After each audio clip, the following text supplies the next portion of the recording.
What if the sun isn't just shining, but, actually singing? Yeah, I mean, it's a completely counterintuitive thought. We look up, we register the heat, we process the blinding light, but the absolute last thing we associate with a star is an acoustic environment. Exactly. And that paradox is precisely where we're starting today. Welcome to this deep dive for the Simplified Awakening Ancient Wisdom Decoded YouTube channel. It's a really fascinating topic we've got lined up. It really is. And, if you find yourself captivated by the intersection of rigorous science and ancient metaphysics, please take a second to subscribe to the channel, drop a like on this video, and share your thoughts in the comments. We are piecing together a massive puzzle today, and your perspective is a crucial part of that exploration. Definitely. The goal here is to take a pretty hefty stack of highly complex sources and basically extract the core mechanics of what they're actually claiming. Right, and our mission today is ambitious. We're looking at this incredible repository of ancient thought. Specifically, we've got the 108 Upanishads, Swami Vivekananda's complete works, the Hatha Yoga Pradipika, and various Puranas. That's a lot of material to cover. It is, and we're putting those ancient texts right up against 21st century astrophysics to decode a very specific, almost unbelievable Upanishadic claim, which is that the sun is continually sounding saram. Yeah, and just to set the parameters right away, we are exploring these historical texts strictly analytically. We're looking impartially at their foundational concepts to, really understand the mechanics of their worldview. Right, we're not asking you to blindly believe anything, just to examine the ideas. Exactly. And what's absolutely fascinating is how their metaphysical framework regarding solar vibration aligns with what modern helioseismology is just now discovering about the physical dynamics of the sun's surface. Let's just jump straight into that comparison because the overlap is staggering. So in the source material, specifically the Chhandogya Upanishad, section 1.5.1, the text states without any ambiguity that the sun moves along pronouncing Om. Which is a very bold claim. Right. I mean, thousands of years ago, long before telescopes or acoustic mapping or any of that, these sages claimed the sun was an active acoustic generator. And honestly, that sounds purely metaphorical until you cross-reference it with modern astronomy. Right. If we look at the July 2004 issue of National Geographic, which is cited right in our research, we see the results of modern scientists using advanced instruments to track the movement of plasma on the sun. And what did they actually find? Well, they found that the sun is entirely covered in these turbulent, short-lived convection cells. The scientific description paints a picture of superheated plasma rising to the surface, cooling off, and then plunging back down. And they create what scientists literally call bubbles the size of Texas. Wow. Bubbles the size of Texas. That scale is just, it's hard to even conceptualize. It really is. I mean, the texts use the analogy of a pot of boiling water on a stove. But when you apply the physics of that National Geographic data, you have to imagine the boiling pot is filled with superheated nuclear plasma, right? Exactly. And every single bubble churning to the surface is the size of an entire U.S. state, just rising and collapsing violently. Precisely. And that violent churning, that is the mechanism for the sound. Wait, really? The bubbles make the sound? Yeah, the sheer kinetic energy of these Texas-sized masses of plasma colliding and overturning generates colossal acoustic waves. The pressure changes from all this turbulent convection cause the massive acoustic waves to basically become trapped inside the sun. Oh, wow. Yeah, so they bounce around the interior, causing the entire sphere to physically throb like a drum every 5 minutes. The sun is quite literally ringing. Okay, that is mind-blowing. Yeah. But here is where the astrophysics and the ancient texts seem to, hit a wall for me. How? Well, given the vacuum of space, acoustic waves don't have a physical medium to travel to Earth. I mean, we know that mechanical sound requires molecules to bump into each other, like air or water, to propagate. Right, the classic, in space, no one can hear you scream rule. Exactly. Yeah. So if the sun is throbbing like a drum, those sound waves are fundamentally trapped in the vacuum. How do the Upanishads explain ancient sages, hearing a sound that scientifically cannot cross the spatial distance to our planet? That is the critical disconnect. And the texts actually provide a highly sophisticated mechanical framework to bridge it. Okay, I'm listening. The Upanishads do not treat this solar sound as a localized atmospheric pressure wave. They aren't suggesting that mechanical sound waves are, like, physically crossing the vacuum of space and rattling our eardrums. Right, because that would defy physics. Exactly. Instead, they describe this vibration as moving through a medium they call Akasha, or ether. Okay, so they are sidestepping the need for an atmospheric medium entirely. They're talking about a completely different fundamental fabric. Yes, precisely. The texts define Akasha as the absolute subtlest of the five elements. It isn't empty space, as we often think of a vacuum today. It's more like the underlying geometric fabric of space itself. Like a quantum field, almost. Kind of, yeah. According to the Chhandogya Upanishad, Akasha is the foundational baseline of all sound and is fundamentally entangled with consciousness. Oh, interesting. So when the sages claim to hear the sun, they are describing a subtle energetic resonance imprinting on the fabric of reality itself, not a mechanical vibration rattling their physical eardrums. Which radically shifts how you look at the sky. It really does. I mean, think about it. If you accept the premise of these texts, the next time you step outside, you aren't just looking at a silent, burning sphere isolated across a vacuum. You are observing a massive, pulsing acoustic instrument that is physically throbbing every 5 minutes. And it's sending a subtle vibrational imprint out into the very fabric of the solar system. It bridges the gap between the observer and the observed in a really profound way. Yeah, absolutely. But, recognizing that the sun is generating a massive vibrational frequency is really only the first part of the equation here. Right. Because if it is an acoustic environment, what exactly is the nature of the frequency it's broadcasting? Like, why do the Upanishads specifically identify this solar vibration as Yeah, that's a great point. Why that specific phonetic structure? Why not just a low hum or, I don't know, a crackle or some other identifier? Well, to understand the mechanics of that, we have to look at Swami Vivekananda's breakdown in his complete works. He explains that Om, which is phonetically spelled A-U-M, isn't just a random cultural sound. Okay. The text presents it as the natural matrix of all sounds because it represents the absolute totality of the human vocal apparatus. Wait, meaning it covers the entire physical spectrum of how a biological human can generate sound? Exactly. If you break down the physical mechanics of vocalization, the A is the absolute sound. Like, Right. It originates from the very back of the throat, the larynx, without any modification from the tongue or the palate. It is the beginning of acoustic generation. makes sense. Then, the U rolls the sound forward, using the entire sounding board of the mouth to carry the resonance. And finally, the M brings the physical process to a hard close at the lips, A-U-M. Wow. From the throat to the lips, it covers the complete parameter of sound production. So it's essentially the white noise or the carrier wave of the universe. Oh, that's a really good way to put it. Yeah, just like how white light contains the precise frequencies of all the colors of the rainbow, right? Om contains the mechanical potential for every other phonetic sound, every syllable, and by extension in this philosophy, every physical form. It operates as the master frequency. Master frequency is the perfect way to contextualize it, and Vivekananda pushes this concept straight into the realm of physics, actually.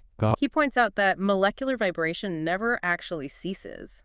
The texts argue that even during the complete dissolution of the physical universe, like if every star, planet, and physical structure melts down into its absolute base state. A terrifying thought, but okay. Right. But even then, the energetic potential for vibration remains completely intact within the fundamental particles. This indestructible primal vibration is called Spandana. Spandana. So even if the architecture of the universe collapses, the Spandana, that baseline hum of reality persists. It's basically the ultimate conserve energy. Yes, exactly. And this Spandana is driven by Prana, which the Upanishads define as the fundamental unit of universal energy. Okay, I'm following you. So when we look at a text like the Aitareya Brahmana, it states incredibly bluntly, that which glows is Om. Oh, wow. That which glows is Om. Yeah. In their framework, sunlight isn't just a byproduct of a nuclear reaction. The life-producing energies of the sun are the physical, radiant manifestation of this foundational baseline frequency. Light is essentially the visible spectrum of Om. That is beautiful, but it brings up a huge question for me. If the sun is effectively broadcasting this master frequency of Om wrapped in the visible spectrum of light, how does that actually interface with a biological organism on Earth? What do you mean? Well, if I'm standing in my backyard, how does my physical body engage with a subtle vibration moving through the Akasha? Ah, okay. This is where the texts transition from macrocosmology to human biology. Specifically, they introduce the architecture of the Nadis. And Nadis. Right. The Chhandogya Upanishad outlines a highly complex internal wiring system within the human body. But to be clear, they aren't talking about physical blood vessels or the physical nervous system that modern medicine maps out, right? Like veins and arteries. Right. No, not physical in that sense. Think of the nadis as a subtle, parallel nervous system. Okay. While your physical nervous system carries electrical impulses to fire your muscles, the nadis are described as energetic pathways carrying prana, that fundamental unit of life force we just talked about. Got it. The Upanishad uses a brilliant metaphor here.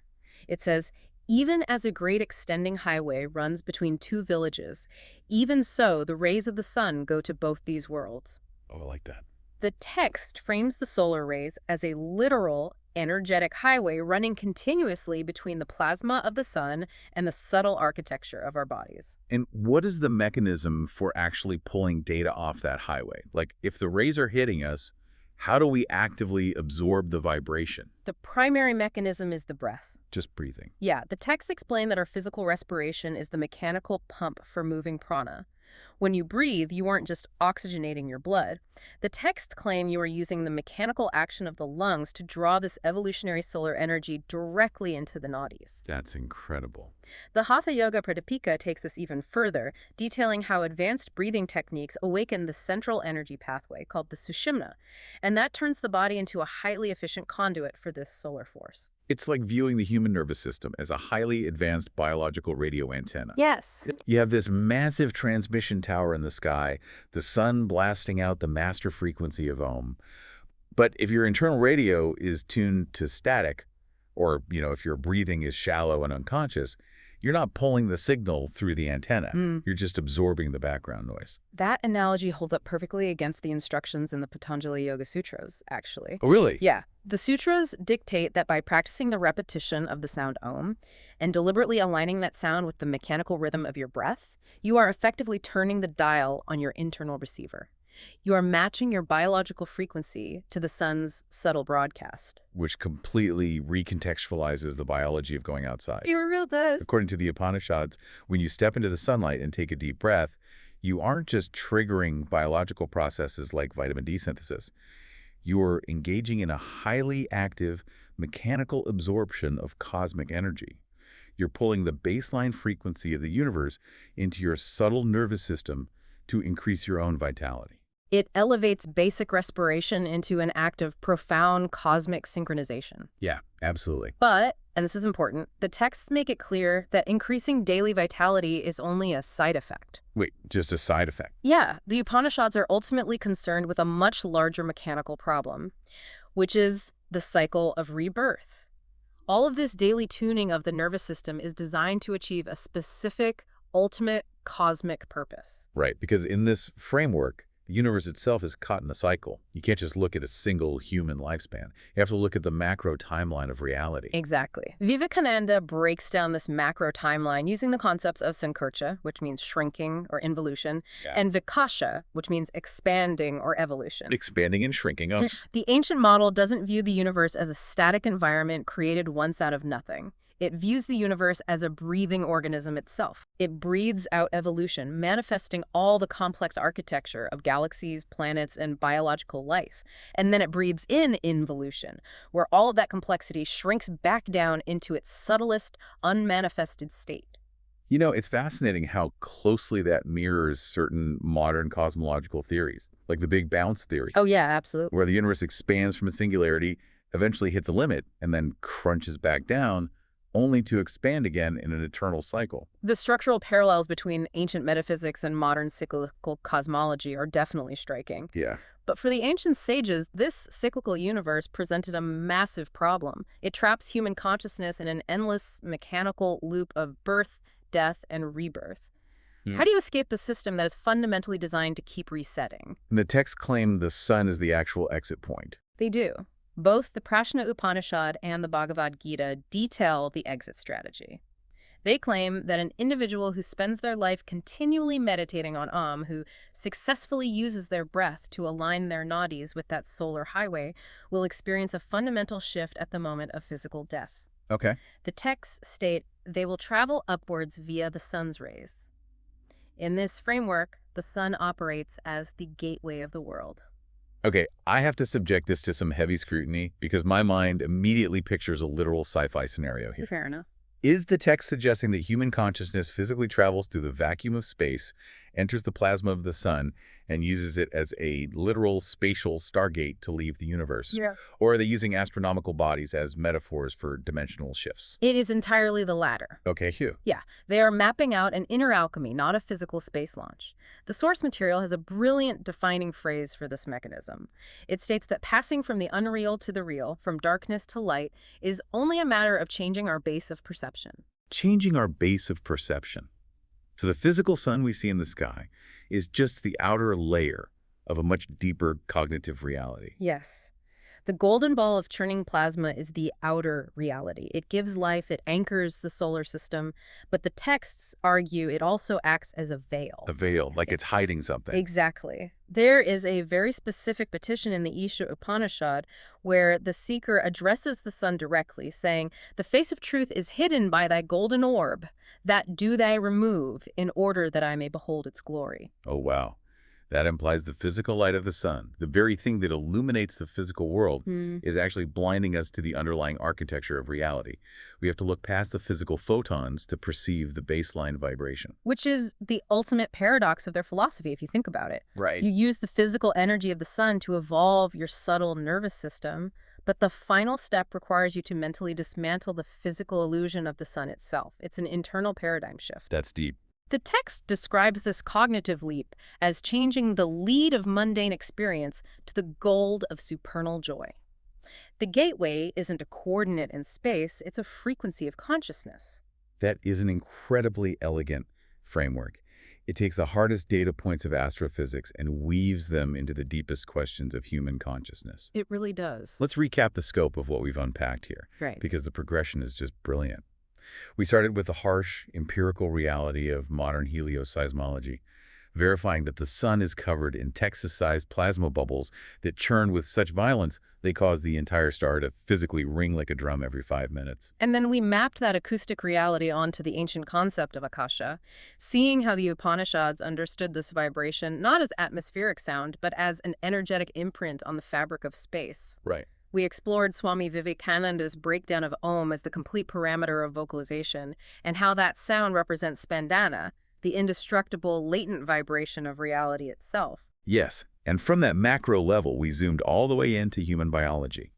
We looked at how the ancient texts describe our subtle nervous system, our nadis, acting as a highly tuned receiver. Like the biological radio. Exactly. Oh. By aligning the mechanical process of breathing with the frequency of Om, the texts claim we can actively pull that evolutionary solar energy straight into our bodies, ultimately using it to shift our baseline of perception and escape the cosmic cycle. It really forces you to reconsider your relationship with your environment. Yeah, absolutely. Because whether you are analyzing this purely through the lens of modern astrophysics or exploring it through the complex metaphysics of ancient spiritual alchemy, the foundational takeaway is identical. The universe is not a static, silent void.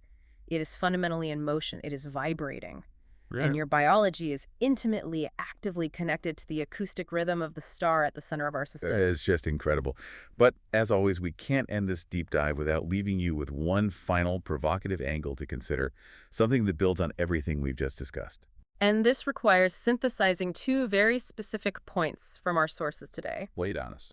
Well, we established from Vivekananda and the Acharya Brahmana that sunlight is the radiant, visible form of Om.